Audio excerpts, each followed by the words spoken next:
কিটা কার্ড দেয় বলে কার্ড কার্ড আয় হায় হায় আল্লাহ আরো কত কিছু দিয়ে যাই জীবনের মনে যুবকের কথা এত ফ্যামিলি নাই এত কার্ড কিনবো হেতে এমএ পাস করছে বিয়ে করতে পারেন না কলজা হাডি জারাতের হেতে রে একটা চাকরি দিতে হইব ছোটখাটো হইলো বলে তোর হোসায় না 10,000 টাকা তোরে আরো কিছু দিয়ে পদ্ধতি ব্যবসা করতে পারবি ছোট করে ব্যবসা কর ছোট করে উদ্যোক্তা তুই কোদের ফার্ম কর তুই বিদেশ যাবি গে ধর তোরে আমরা বিনা সুদে ঋণ দিয়ে দিছি 3 লাখ যা লই যা তোরা 10 জনের যুবকের দিলাম না একজনের দিছি তুই যাই তোর বাইটুন 10 গাড়ি লিবিয়া লই যাবি সাগরে দিয়ে হলাই যাচ্ছিস তুই মালয়েশিয়া যা কই শুধু যদি প্রবাসের সুযোগটা যদি আমার দেশকে দেওয়া হয় এটা দ্বিতীয় সিঙ্গাপুর হবে তো আমিন ক আমিন কত কষ্টে যে আমার যুবকেরা বিদেশ যায় রে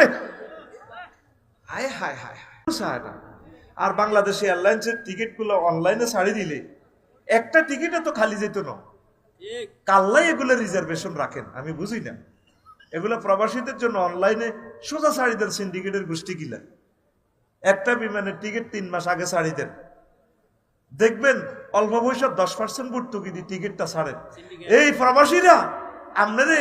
এত বিলিয়ন রিজার্ভ দেয় প্রবাসীর করে একখান টিকিট তারপরে সামান্য 10% ভর্তুকি দিয়ে ছাড়েন না উল্টা অন্য বিমানের টিকিট যা বাংলাদেশ এয়ারলাইন্সের টিকিট আরো 10 গুণ দাম একটা জুলুমের শেষ আছে তো দেশটার ভিতরে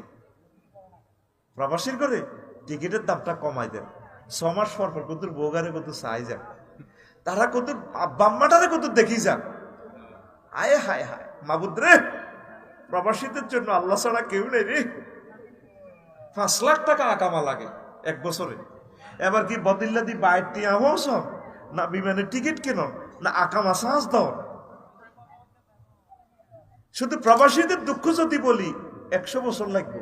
এগুলো তো ডরে বলি না প্রবাসীদের জন্য একটা সার্ভিস দেন একটা আইন করেন কোন প্রবাসী অফিসে যাবে না